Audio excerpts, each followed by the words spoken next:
Oftentimes when children are in trouble, you will hear people say that it is all because of low self-esteem. Low self-esteem is a phrase which here describes children who do not think much of themselves. They might think that they are ugly or boring or unable to do anything correctly, or some combination of these things. And whether or not they are right, you can see why those sorts of feelings might lead one into trouble. In the bit in the vast majority of cases, however, getting into trouble has nothing to do with one's self-esteem. It usually has much more to do with whatever is causing the trouble. A monster, a bus driver, a banana peel, killer bees, the school principal, than what you think of yourself. Okay. And so it was as Violet and Sonny Baudelaire stared at Count Olaf, or as the nameplate on his desk said, Shirley, Violet and Sonny had a very healthy amount of self-esteem. Violet knew she could do things correctly because she invented many devices that worked perfectly. Sonny knew she wasn't boring because her siblings always took interest in what she had to say. And both Baudelaire sisters knew that they were not ugly because they could see their facial features reflected back at them in the mirror of Count Olaf's shiny, shiny eyes. But it did not matter that they thought these things because they were trapped. Why, hello there, little girls, Count Olaf said in a ridiculously high voice, as if he were really a receptionist named Shirley instead of an evil man after the Baudelaire fortune. What are your names? You know our names, Violet said curtly, a word which here means tired of Count Olaf. Sorry, it's just hilarious. Count Olaf's nonsense. That wig and that lipstick don't fool us any more than that pale brown dress and sensible beige shoes. You're Count Olaf. I'm afraid you're mistaken, Count Olaf said. I'm Shirley. See this nameplate? Eddie, Sonny shrieked, which meant that nameplate doesn't prove anything, of course.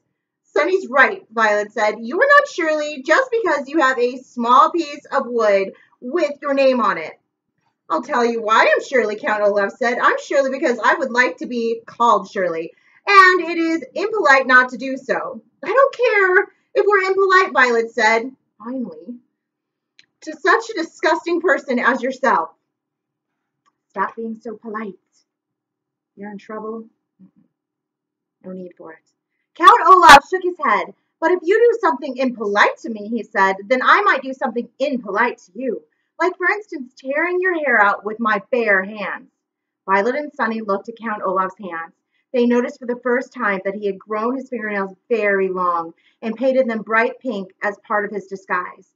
The Baudelaire sisters looked at one another. Count Olaf's nails looked very sharp indeed. Okay, Shirley, Violet said. You've been lurking around Paltryville since we arrived, haven't you? Shirley lifted a hand to put her wig into place. Maybe, she said, still in her foolish high voice.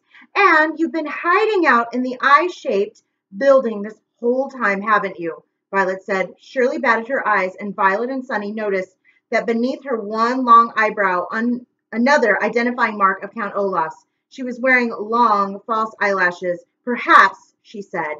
And you're in cahoots with Dr. Orwell, Violet said, using a phrase which here means working with, in order to capture the Baudelaire fortune, aren't you? Possibly, Shirley said, crossing her legs and revealing long white stockings imprinted with the pattern of an eye. Puppish! Sonny shrieked. Sonny means, Violet said, that Dr. Orwell hypnotized Klaus and caused that terrible accident, didn't he? Conceivably, Shirley said. And he's being hypnotized again right now, isn't he? Violet asked. It's within the bounds of the imagination, Shirley said. Violet and Sonny looked at one another, their hearts pounding. Violet took his sister's hand and took a step backwards towards the door. And now, she said, you're going to try to whisk us away, aren't you? Of course not, Shirley said. I'm going to offer you a cookie, like a good little receptionist. You're not a receptionist, Violet cried. I certainly am, Shirley said. I'm a poor receptionist who lives all by myself and who wants very much to raise children of her own. 3 children, in fact. A smarty-pants little girl, a hypnotized little boy, and a buck-toothed baby. Well, you can't raise us, Violet said. We're already being raised by Sir. Oh, he'll hand you over to me soon enough, Shirley said, her eyes shining brightly. Don't be Violet said, but she stopped herself before she could say "sird." She wanted to say "sird." She wanted to say "Sir wouldn't do a thing like that," but instead she wasn't so sure. Sir had already made the three Baudelaires sleep in one small bunk bed. He had already made them work in the lumber mill, and he had already only fed them gum for lunch. And as much as she wanted to believe that it was absurd to think that he would simply hand the Baudelaire orphans over to Shirley, Violet was not certain. She was only half sure.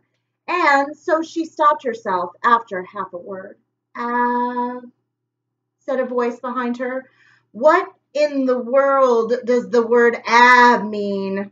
Violet and Sunny turned around and saw Dr. Orwell leading Klaus into the waiting room. He was wearing another new pair of glasses and was looking confused.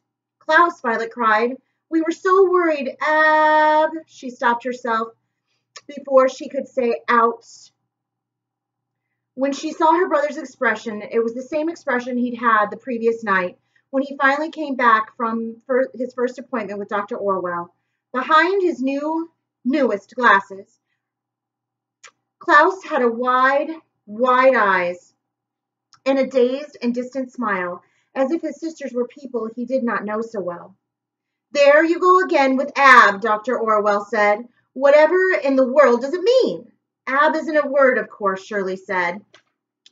Only a stupid person would say a word like ab. They are stupid, aren't they? Dr. Orwell agreed, as though they were talking about the weather instead of insulting young children. They must have very low self-esteem. I couldn't agree more, Dr. Orwell, Shirley said.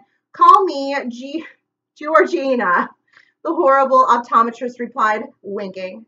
Now, girls, here is your brother. He's a little tired after his appointment, but he'll be fine by tomorrow morning. More than fine, in fact, much more. She turned and pointed at the door with her jeweled cane. I believe you three know the way out. I don't, Klaus said faintly. I can't remember coming in here. That often happens after optometry appointments, Dr. Orwell said smoothly. Now run along, orphans. Violet took her brother by the hand and began to lead him out of the waiting room. We're really free to go? She asked, not believing it for the moment. Of course, Dr. Orwell said, but I'm sure my receptionist and I will see you soon. After all, Klaus seems to have gotten very clumsy lately. He's always causing accidents. Rubbish, Sunny shrieked. She probably meant, they're not accidents. They're the result of hypnotism. But the adults paid no attention. Dr. Orwell merely stepped out of the doorway and Shirley wrinkled her pink fingers at them in a scrawny wave. Toodaloo, orphans, Shirley said.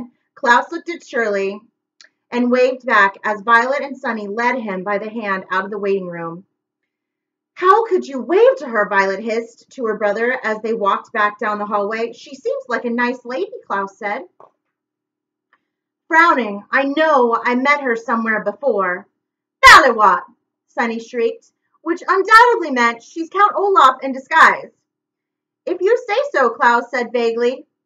Oh, Klaus, Violet said miserably, Sunny and I wasted time arguing with Shirley when we should have been rescuing you. You've been hypnotized again, I know it. Try to concentrate, Klaus. Try to remember what happened. I broke my glasses, Klaus said slowly, and we left the lumber mill. I'm very tired, Veronica. Can I go to bed? Violet said. My name is Violet, not Veronica. I'm sorry, Klaus said. I'm just so tired. Violet opened the door of the building, and the three orphans stepped out onto the depressing street of Paltryville.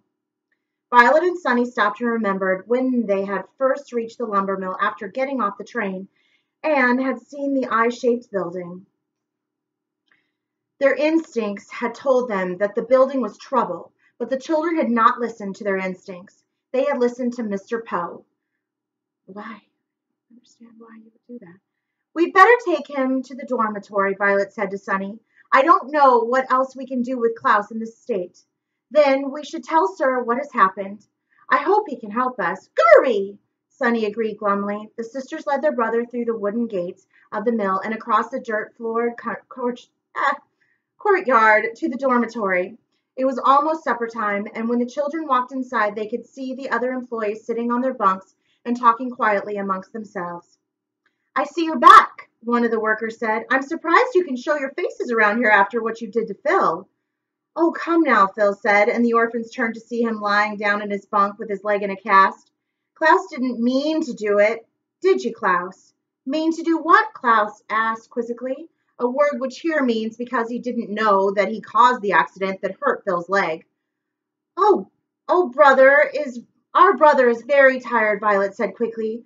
How are you feeling, Phil? Oh, perfectly fine, Phil said. My leg hurts, but nothing else does.